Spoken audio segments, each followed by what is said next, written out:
Friends, जलको study channel पर आपका हार्दिक स्वागत है। आज देखने वाले हैं मॉडल पेपर और ये मॉडल पेपर रहने वाला है चतुर्थ श्रेणी कर्मचारी भर्ती परीक्षा 2025 का मॉडल पेपर है। और समय रहेगा, यानी कि समय 2 घंटे का रहेगा और इसमें 120 क्वेश्चन आपको पूछे जाएंगे। किस प्रकार के क्वेश्चन होंगे, पहला क्वेश्चन अपन देखते हैं। और सर्वप्रथम हिंदी के क्वेश्चन है, फिर जीके देखेंगे। तो पहला क्वेश्चन है, निम्न में से भाववाचक संज्ञा से संबंधित शब्द नहीं है। इस नहीं को आपको देखना है। तो भाववाचक संज्ञा कौन सी नहीं है? यौवन भाववाचक संज्ञा है। ऊंचाई, यानी कि जिसमें परते लग गया वो भी भाववाचक संज्ञा होती है, तो ऊंचाई भी भाववाचक है। चतुराई में चतुर प्लस आई, तो ये भी भाववाचक संज्ञा है। लेकिन भारत है, ये व्यक्तिवाचक संज्ञा है। तो ऑप्शन डी अपना उत्तर हो जाएगा। व्याख्या, भारत शब्द व्यक्तिवाचक संज्ञा का उदाहरण है।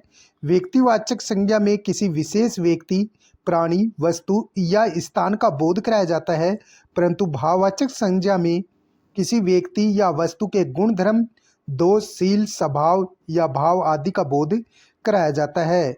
नेक्स्ट क्वेश्चन क्या है? शुद्ध शब्द का चयन कीजिए। शुद्ध शब्द का चयन कीजिए। त्रिपुरारी बिल्कुल गलत लिखा हुआ है, री छोटा आएगा, तो ये तो गलत है। नूपुर बिल्कुल सही लिखा हुआ है, नू बड़ा आएगा, पू छोटा आएगा और रे सही है ही।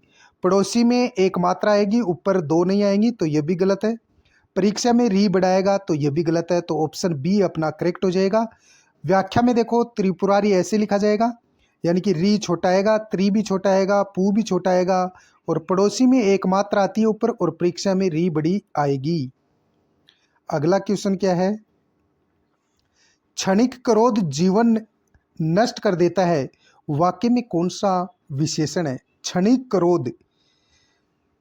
क्रोध जीवन नष्ट कर देता है, वाक्य में कौन सा विशेषण है? संकेतवाचक, परिमाणवाचक, संख्यावाचक, गुणवाचक। तो उत्तर हो जाएगा गुणवाचक। व्याख्या देखो, क्षणिक क्रोध जीवन नष्ट कर देता है, वाक्य में गुणवाचक विशेषण है। नेक्स्ट क्वेश्चन नंबर 4 का क्वेश्चन है, गुल्लर का फूल होना मुहावरे का अर्थ है। गुल्लर का फूल होना मुहावरे का क्या अर्थ है? तो इसका उत्तर हो जाएगा न दिखाई देना, यानी कि न दिखाई पड़ना। व्याख्या, गुल्लर का फूल होना, ये क्वेश्चन बहुत बार पूछा गया है। मुहावरे का सही अर्थ है न दिखाई पड़ना या बिल्कुल दिखाई न पड़ना। क्वेश्चन नंबर 5 और 5वां क्वेश्चन पूछा गया है, निम्नलिखित में से तत्सम शब्द है। निम्नलिखित में से तत्सम शब्द है दिमाग, मगर, अनायास और मुंह है। तो जो अनायास है ये तत्सम शब्द है, बाकी तद्भव है। व्याख्या, अनायास एक तत्सम शब्द है जो संस्कृत से लिया गया है, हिंदी में बिना परिवर्तन के प्रयोग होता है। तत्सम शब्द वे होते हैं जो हिंदी में सीधे संस्कृत से आ गई।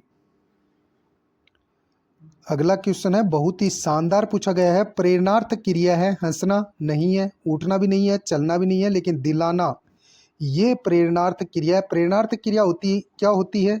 व्याख्या में देखो, प्रेरणार्थ क्रिया जहाँ कर्ता स्वयं क्रिया न करके किसी अन्य या दूसरे से क्रिया करने की प्रेरणा देता है, वह प्रेरणार्थक क्रिया होती है। जैसे और उदाहरण देखो, गवीस ने नाई से बाल कटवाए।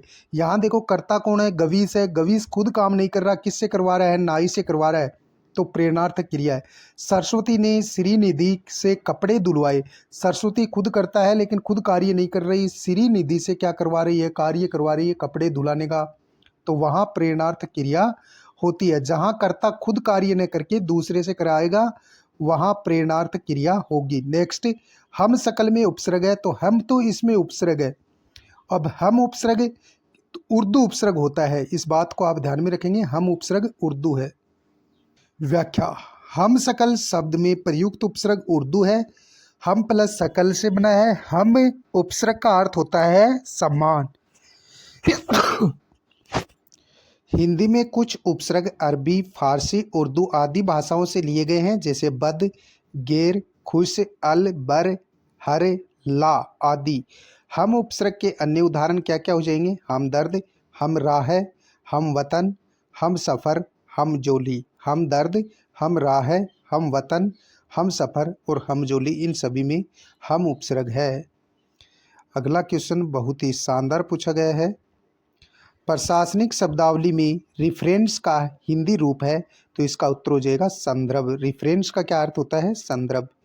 व्याख्या, प्रशासनिक शब्दावली में रिफरेंस का हिंदी रूप संदर्भ होता है। अन्य विकल्पों का सही स्पष्टीकरण निम्न है। प्रतिभूमि यानी सिक्योरिटी, पंजीयन, री ये पता नहीं इंग्लिश में क्या लिखा हुआ है, परिवीक्षक प्रोबेशन होता है। नेक्स्ट अगला क्वेश्चन है, शासिका शब्द में प्रयुक्त प्रत्यय है। अगला क्वेश्चन है, शासिका शब्द में प्रयुक्त प्रत्यय है का, सिका, इका, इका, तो उत्तर सी अपना राइट हो जाएगा, इका। व्याख्या देखो, सास प्लस इका शासिका बनेगा, इका इसमें प्रत्यय है। क्वेश्चन नंबर 10, अशुद्ध वाक्य का चयन कीजिए। पूजनीय पिताजी आ रहे हैं, बिल्कुल सत्य है। हम रात में भोजन खाते नहीं, करते हैं। भोजन लेते हैं या करते हैं, तो यही गलत है। चोर धूम दबाकर भाग गया, ये भी सत्य है। वे लोग जा रहे हैं, ये भी सत्य है। ऑप्शन बी अपना उत्तर हो जाएगा। व्याख्या, उपरोक्त में से अशुद्ध वाक्य विकल्प बी है। इसका शुद्ध रूप होगा हम रात में भोजन लेते हैं अथवा हम रात को भोजन करते हैं। अगला क्वेश्चन, कार्यालय पत्र में निम्नलिखित में से क्या नहीं लिखा जाता है? संदर्भ, संबोधन, महोदय, मान्यवर, पत्र भेजने वाले अधिकारी के घर का नाम पता, स्वनिर्देश, बहुदिए, तो इसका उत्तर हो जाएगा पत्र भेजने वाले अधिकारी के घर का नाम पता कार्यालय पत्र में नहीं लिखा जाता। व्याख्या, कार्यालय पत्र में उपरोक्त में से पत्र भेजने वाले अधिकारी के घर का पता, नाम पता नहीं लिखा जाता है। नेक्स्ट, जैसी बहे बयार पीठ तब तेसी दीजिए, लोकोक्ति का अर्थ है, तो इसका सीधा उत्तर बता देता हूँ, समय का रुख देखकर काम करना चाहिए। जैसी बहे बयार पीठ तब तेसी दीजिए, यानी जैसे हवा चलती है तो उसी तरह पीठ करनी चाहिए। तो जैसी बहे बयार पीठ तब तेसी दीजिए, इस लोकोक्ति का अर्थ है समय का रुख देखकर काम करना चाहिए। अगला क्वेश्चन, किस समूह में सही विलोम शब्द का प्रयोग हुआ है? निंदा, कोप, कृतज्ञ, कृतघ्न, स्थूल, दीर्घ, कटु, कठोर, तो इसका उत्तर हो जाएगा कृतज्ञ, कृतघ्न।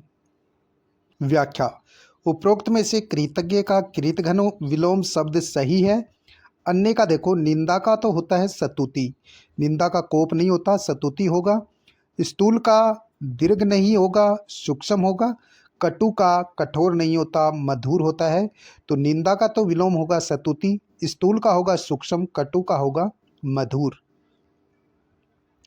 क्वेश्चन नंबर 14, जीवन का विलोम है अजीवंत, अस्थिर, अजीवित, मृत, तो जीवित का जो विलोम होता है वो मृत होता है। ऑप्शन डी राइट हो जाएगा। व्याख्या, जीवित शब्द जीव प्लस इत के मेल से बना है, इस जीवित पद उपयुक्त विलोम इसका मृत होगा। अगला क्वेश्चन, कौन से शब्द में प्रत्यय नहीं है? लोगो, लोग प्लस ओ प्रत्यय है। पशु प्लस ओ, पशुओं। सदस्य प्लस ओ, सदस्य हो जाएगा, लेकिन पीडी में कोई प्रत्यय नहीं है। व्याख्या, लोगों, पशुओं, सदस्यों, इन तीनों में ओ बहुवचनवाची प्रत्यय का प्रयोग हुआ है, लेकिन पीडी शब्द अपने आप में पूर्ण शब्द है। पीडी एक प्रकार का रूढ़ शब्द है। क्वेश्चन नंबर 16 और 16वां क्वेश्चन पूछा गया है, निम्नलिखित में से किस शब्द में व्यंजन संधि है? पावक, प्रत्यक्ष, नरेश, जगन्नाथ। देखो, पावक पो प्लस अक हो जाएगी, अयादि संधि है, प्रति प्लस अक्ष, यन संधि है, नर प्लस ईस, नरेश में गुण संधि है, जगत प्लस नाथ में व्यंजन संधि है, तो ऑप्शन डी अपना राइट हो जाएगा। व्याख्या, उपरोक्त में से जगन्नाथ में संधि प्रयुक्त हुई है, जगत प्लस नाथ, और तय भी हलंत आएगा, व्यंजन संधि है इसमें। क्वेश्चन नंबर 17, बीमारी के समय हमारे मुंह में हे राम की ध्वनि या दुख की अवस्था में कई बार ओ और फिर विस्मयादि बोधक दिया है। विस्मयादि बोधक होता है अव्यय। माँ, ओ माँ निकल पड़ता है, रेखांकित शब्द है, तो ओ माँ को अंडरलाइन किया गया है। फिर ओ माँ के आगे देखो ये विस्मयादि बोधक लगा हुआ है, तो ये अव्यय होता है। व्याख्या, बीमारी के समय हमारे मुख से हे राम की ध्वनि या दुख की अवस्था में कई बार ओ माँ निकल पड़ता है। रेखांकित शब्द अव्यय है। अव्यय शब्दों पर काल, लिंग, वचन, कारक काल का प्रभाव नहीं पड़ता और ये विस्मयादि बोधक अव्यय है। इस बात को भी ध्यान में रखना है। अगला क्वेश्चन, निम्नलिखित में से किसे सरकारी राजपत्र गजट में प्रकाशित किया जाता है? अनुस्मारक, परिपत्र, अधिसूचना, निविदा। तो उत्तर हो जाएगा अधिसूचना। व्याख्या, उपरोक्त में से अधिसूचना को सरकारी राजपत्र गजट में प्रकाशित किया जाता है। अधिसूचना उच्च स्तर के आदेश, नियुक्ति, सरकारी नियम, चेतावनी, अवकाश आदि से संबंधित अधिकारियों, व्यक्तियों एवं साधारण जनता की जानकारी हेतु केंद्र या राज्य सरकार के किसी कार्यालय द्वारा राष्ट्रपति या राज्यपाल, भारत सरकार या राजस्थान सरकार के नाम से राजपत्र गजट में जो सूचना प्रकाशित की जाती है उसे अधिसूचना कहा जाता है। क्वेश्चन नंबर 19वां क्वेश्चन पूछा गया है, इनमें से आकाश का सही पर्याय है सर, वासव, व्योम, उत्पल। तो इसका हो जाएगा व्योम। व्याख्या, नभ, आकाश के पर्यायवाची क्या क्या हो जाएंगे? नभ, गगन, अंबर, व्योम, ये सभी आकाश शब्द के पर्याय हैं। क्वेश्चन नंबर 20 और 20वां क्वेश्चन पूछा गया है, रात्रि शब्द के पर्यायवाची शब्द का चयन करें। हिमानी, ज्ञानी, गजनी, रजनी। तो रात्रि का पर्यायवाची रजनी होता है। व्याख्या, रात्रि शब्द का पर्यायवाची है रजनी। रात्रि शब्द के अन्य पर्यायवाची क्या होंगे? रात्रि, रजनी, निशा, कलापिनी, तमिस्त्रा और त्रियामा, यामिनी, विभावरी, राका, वासुरा, रेना और श्यामा, ये रात्रि के यानी कि पर्यायवाची हैं। निशा एक तो होता है निशा, एक कलापिनी, तमिस्त्रा, त्रियामा, यामिनी, विभावरी, राका, वासुरा, रेना और श्यामा। अगला क्वेश्चन है, सुरबोर्डिनेट का हिंदी पारिभाषिक शब्द है। तो सुरबोर्डिनेट का हिंदी पारिभाषिक शब्द क्या हो जाएगा? सुबोर्डिनेट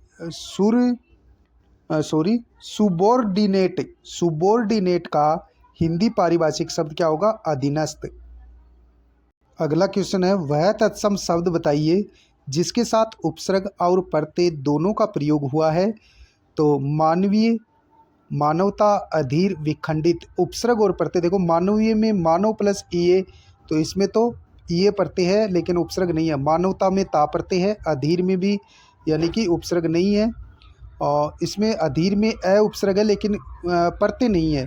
और विखंडित में वी प्लस खंड प्लस इत, तो वी तो हो गया उपसर्ग और इत इसमें प्रत्यय है, तो ऑप्शन डी अपना राइट हो जाएगा। व्याख्या, विखंडित शब्द वी उपसर्ग व इत प्रत्यय खंड शब्द से में जुड़े हैं और इसमें मूल शब्द खंड होगा। नेक्स्ट, जिसकी लाठी उसकी भैंस रेखांकित पदों में सर्वनाम है। तो इसका उत्तर हो जाएगा संबंधवाचक। व्याख्या, जिसकी लाठी उसकी भैंस रेखांकित पदों में प्रयुक्त सर्वनाम संबंधवाचक है। संबंधवाचक सर्वनाम जिन सर्वनाम शब्दों का प्रयोग एक शब्द का दूसरे शब्द या वाक्य से संबंध बताने हेतु किया जाता है तथा जो सर्वनाम प्रधान उपवाक्य से आश्रित उपवाक्य का संबंध जोड़ने का कार्य करते हैं वे संबंधवाचक सर्वनाम कहलाते हैं। जैसे जैसा, वैसा, जो, सो, वह, जिसे आदि, ये सर्वनाम संबंधवाचक सर्वनाम है। क्वेश्चन नंबर 24 और 24वां क्वेश्चन पूछा गया है, मुहावरा है छप्पर पर फूस न होना। मुहावरे का सही अर्थ होगा सभी उपाय करना, बहुत परिश्रम करना, अत्यंत गरीब होना, बुरी तरह हारना। तो छप्पर पर फूस न होना, अत्यंत गरीब होना। छप्पर पर फूस न होना मुहावरे का सही अर्थ है अत्यंत गरीब होना या कंगाल होना। एवं इसका वाक्य प्रयोग होगा, रमेश के घर पर तो फूस नहीं है और शेयर मार्केट में लाखों का सट्टा लगाता है। नेक्स्ट क्वेश्चन है, हमें स्वराज्य मिल गया। वाक्य में कौन सा काल है? तो ये सामान्य भूतकाल का वाक्य है। व्याख्या, हमें स्वराज्य मिल गया वाक्य में सामान्य भूतकाल है। सामान्य भूतकाल जिससे भूतकाल की क्रिया के विशेष समय का पता नहीं लगे वह सामान्य भूतकाल कहलाता है। दूसरे शब्दों में, क्रिया के जिस रूप में कार्य के सामान्य रूप से बीते समय में पूरा बोध होने का पता हो उसे सामान्य भूतकाल कहते हैं। जैसे श्री राम ने रावण को मारा था। क्वेश्चन नंबर 26वां क्वेश्चन है, फल को खूब पका होना चाहिए। वाक्य में अशुद्धि है, फल खूब पका होना चाहिए, तो फल को नहीं आएगा, तो इसमें कारक संबंधी अशुद्धि है। कारक फल खूब पका होना चाहिए, को लगाने की कोई ज़रूरत नहीं है। व्याख्या, फल को खूब पका होना चाहिए, यहाँ कारक संबंधी अशुद्धि है, इसका शुद्ध रूप होगा फल खूब पका होना चाहिए। नेक्स्ट क्वेश्चन है, सावक शब्द का सही संधि विच्छेद हमें बताना है, तो इसका हो जाएगा सौ प्लस अक अयादि संधि है। व्याख्या, सौ प्लस अक, इसमें अयादि संधि है, सौ प्लस अक हो जाएगा। क्वेश्चन नंबर 28, निम्न में से विदेशी शब्द है पेड़, खंड, तालाब, मृदा। तो तालाब विदेशी शब्द है, उपरोक्त विकल्पों में तालाब विदेशी शब्द है। क्वेश्चन नंबर 29, आपाद मस्तक शब्द के लिए एक सार्थक वाक्य होगा, तो पैर से लेकर सिर तक। आपाद मस्तक यानी पैर से लेकर सिर तक। नेक्स्ट व्याख्या देखो, आपाद मस्तक शब्द के लिए एक सार्थक वाक्यांश पैर से सिर तक। अन्य विकल्प का सही स्पष्टीकरण क्या होगा, मस्तक झुकाने वाला यानी नतमस्तक होता है, नतमस्तक होगा। वाक्य में एक वाक्य, क्षण भर में नष्ट होने वाला क्षणभंगुर होता है, आलोचना के योग्य आलोच्य होता है। अगला क्वेश्चन है, निम्न में से वर्तनी की दृष्टि से शुद्ध शब्द है, कनिष्ठ, स्पष्ट, गृष्ट, वरिष्ठ। तो स्पष्ट बिल्कुल सही लिखा हुआ है। वर्तनी की दृष्टि से शुद्ध शब्द स्पष्ट है। स्पष्ट का अर्थ साफ होता है, जिसका उच्चारण और वर्तनी दोनों ही सही है। अन्य विकल्पों में शब्दों की वर्तनी गलत है। कनिष्ठ का शुद्ध रूप कनिष्ठ होता है, ठ आएगा, ट नहीं आएगा। गरिष्ठ का गरिष्ठ होता है, वरिष्ठ का वरिष्ठ होता है, यानी ठ आएगा। कनिष्ठ, वरिष्ठ और गरिष्ठ, इस प्रकार हिंदी के हमने देखे। अगले वीडियो में अपन लेके आएंगे जीके के।